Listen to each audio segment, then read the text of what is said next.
Hello दोस्तों, कैसे हैं आप लोग। उम्मीद करते हैं एकदम बढ़िया होंगे। तो सबसे पहले हमारी तरफ से आप लोगों को 74वें गणतंत्र दिवस की हार्दिक शुभकामनाएं। आज हमारा देश बहुत ही हर्ष और उल्लास के साथ यह गणतंत्र दिवस मना रहा है।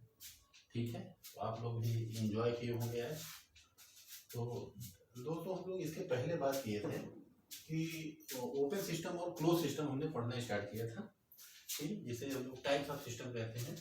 तो उसमें हम लोग एक एक करके पढ़ चुके हैं। तो अब उसका हर एक सिस्टम का एक एक एग्जाम्पल लेकर के देख रहे थे कि कैसे ओपन सिस्टम में हमारा कंट्रोल वॉल्यूम होता है, क्लोज सिस्टम में कंट्रोल मास होता है, और आइसोलेटेड सिस्टम में कंट्रोल एनर्जी होता है। तो उसको हमको देखना है, कंट्रोल एनर्जी होती कैसे। ठीक है, तो आइसोलेटेड सिस्टम में हम लोगों ने डिफिनेशन पढ़ रखा था। इसमें मास ट्रांसफर भी नहीं होगा, मतलब कि नो मास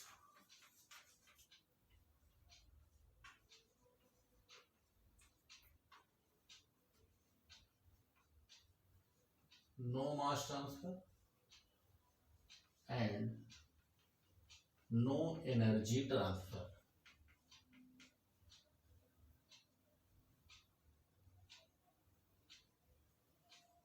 ठीक है दोस्तों, ये दोनों चीज नहीं होते हैं।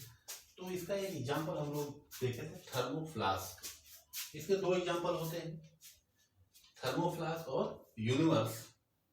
थर्मोफ्लास्क मतलब थर्मस जो हम लोग जनरली यूज करते हैं। तो देखते हैं कि कहा जाता है कि थर्मस में रख दीजिए, पानी गर्म रहेगा, जबकि ऐसा तो है नहीं कि पूरे 24 घंटे या एक दो दिन 3 दिन तक गर्म रहे, ऐसा संभव नहीं है।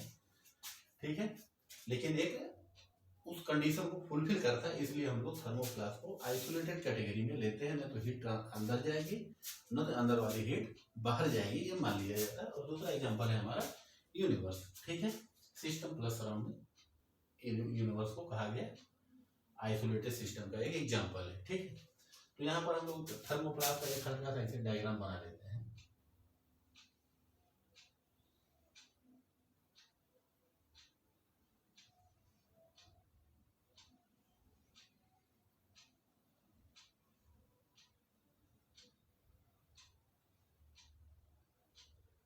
ठीक है, तो मान लीजिए थर्मोप्लास्ट है।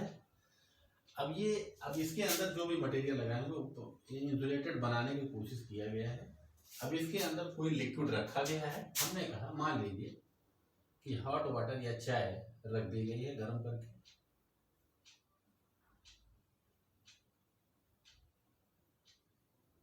ठीक, जब ये रखा गया, हमने कहा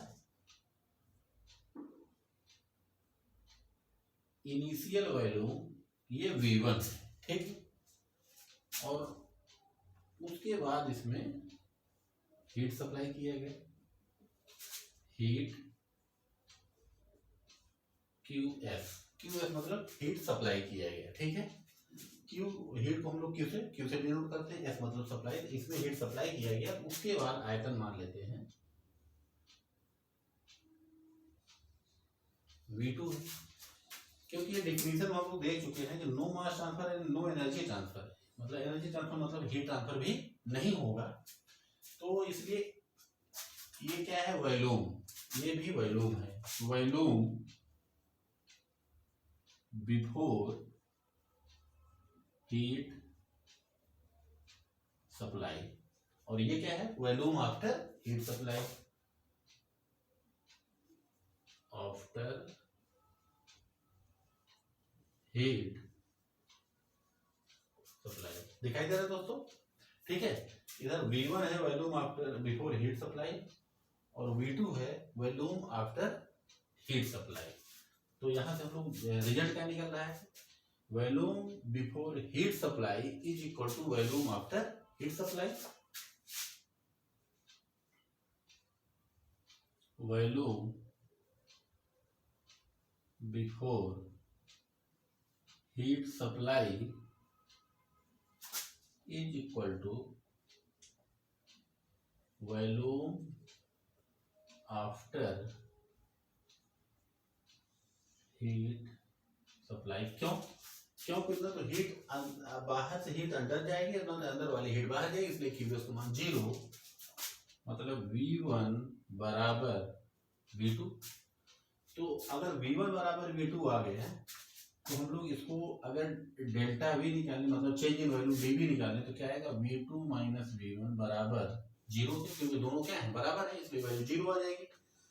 देखिए ओपन सिस्टम में वर्क डन का फार्मूला जो हम लोग लगाते हैं वो ओपन सिस्टम में क्या लिया जाता है, आप हम लोग ने देखा था, W open minus integration of V into dV। लेकिन क्लोज सिस्टम हो या आइसोलेटेड सिस्टम हो, जो वर्क डन का फार्मूला हम लोग यूज करते हैं W is equal to P into dV, ये फार्मूला हो जाएगा। अप्लाई करेंगे, अभी अप्लाई करते हैं, ठीक है। तो इसको भी जब फार्मूला लगाएंगे फर्स्ट लॉ थर्मोडायनामिक्स का अप्लाई करेंगे तब लिखते हैं। फिलहाल अभी एक कंडीशन हमको यहाँ क्या पता चल गई, volume before heat supply is equal to volume after heat supply. तो ये क्या हो गया, कांस्टेंट मींस डेल्टा क्यू का मान क्या आएगा 0। डेल्टा क्यू क्या है, न तो हीट अंदर जा रही है न तो हीट बाहर आ रही है, क्यू नहीं होगा और इनसाइड भी नहीं होगा, मतलब कि हीट अंदर भी नहीं जा रही और बाहर भी नहीं निकल रही है, इसलिए डेल्टा क्यू का मान 0। तो यहाँ पर हम लोग ये ऊपर से मिटा देते हैं, थोड़ा हो सकता है नीचे ना दिखाई रहा हो।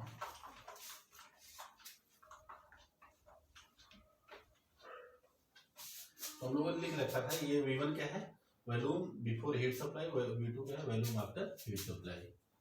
तो रिजल्ट निकल के आ गया V1 बराबर V2, ठीक है। नो हीट ट्रांसफर या एनर्जी ट्रांसफर, ये डिफिनीशन है। यहां से हमको क्या निकल के आएगा, हीट ट्रांसफर नहीं होगा, मतलब कि न तो अंदर हीट जाएगी न तो अंदर वाली हीट बाहर जाएगी, मतलब कि डेल्टा क्यू का मान 0। देखिए यहाँ पर सबसे पहले लिख लें, from first law of thermodynamics, first law of thermodynamics से शॉर्ट में हम लोग लिखेंगे आगे जब पढ़ेंगे, FLOT, first law of thermodynamics. Equation क्या होता है, delta Q is equal to DU plus delta W। अब यहाँ पर देखिए, यहाँ डेल्टा लिखा है, यहाँ D लिखा है, यहाँ डेल्टा है। तो अभी आप जान लीजिए डेल्टा ये रिप्रेजेंट करता है कि हीट एक पाथ फंक्शन है और इंटरनल एनर्जी एक पॉइंट फंक्शन है और वर्क भी क्या है हमारा पाथ फंक्शन है, ठीक है। ये है, अब उसको हम बाद में देखेंगे। यहाँ कहा गया कि no heat transfer and energy transfer, न तो हीट ट्रांसफर होगा या उसी को हम लोग कहते हैं एनर्जी ट्रांसफर नहीं होगा, तो इसका मान क्या हो गया 0 हो गया। अब volume before heat supply is equal to volume after heat supply, मतलब हीट सप्लाई करने के पहले का आयतन और हीट सप्लाई करने के बाद का आयतन दोनों क्या है, V1 बराबर V2, ठीक। तो यहाँ से डेल्टा W जो वर्क डन का फार्मूला होगा वो क्या आएगा, delta W is equal to integration of P into dV। जब इसका वॉल्यूम कहाँ से है, V1 V2, इंटीग्रेशन कर दीजिए क्योंकि प्रेशर कांस्टेंट रहेगा, P इंटू dV, तो P V2 माइनस V1 और दोनों क्या है बराबर, इसलिए क्या है डेल्टा W का मान क्या आ गया 0 आ गया, डेल्टा W का मान 0 आ गया। इस इक्वेशन में दो चीज 0 हो गया। अब क्या आ जाएगा, DU इज इक्वल टू 0, मतलब चेंज इन इंटरनल एनर्जी 0।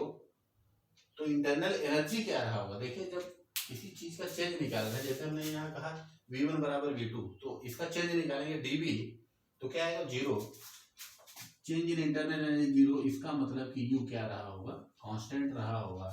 अगर U कांस्टेंट रहा तो इसी को कहा गया इंटरनल कंट्रोल इंटरनल एनर्जी। क्या कहा गया, कंट्रोल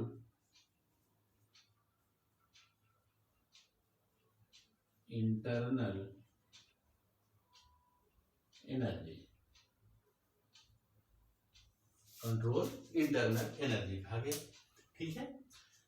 ये रहा दोस्तों आइसोलेटेड सिस्टम को हम लोगों ने यहाँ पर समझा, क्योंकि वहां पर हम लोग देखे थे कंट्रोल इंटरनल एनर्जी, ये होता है इंटरनल एनर्जी में, वो आइसोलेटेड सिस्टम में, इसलिए हम लोगों ने यहाँ पर देखे जो प्रूव भी हो गया डी यू बराबर 0, यू बराबर constant means control internal energy. तो आइसोलेटेड सिस्टम में इंटरनल एनर्जी हमेशा हमारा क्या रहेगा, कांस्टेंट रहेगा।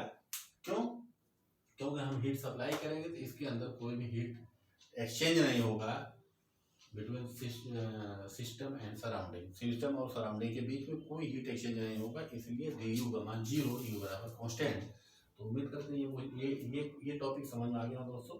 तो ये टॉपिक यहीं पर टाइप्स ऑफ सिस्टम क्लोज हो जाता है। इसके बाद हम लोग अब स्टार्ट करेंगे काइनेटिक थ्योरी ऑफ गैसेस, जो कि वेरी वेरी इंपॉर्टेंट। इसमें हम लोग पढ़ेंगे बॉयल्स लॉ, चार्ल्स लॉ, ये गैस के नियम पढ़ेंगे, आइडियल गैस, रियल गैस बता चुके हैं आपको, और वंडर वाली क्वेश्चन, ठीक है। तो बहुत बहुत इंपॉर्टेंट है। ओके दोस्तों, थैंक यू।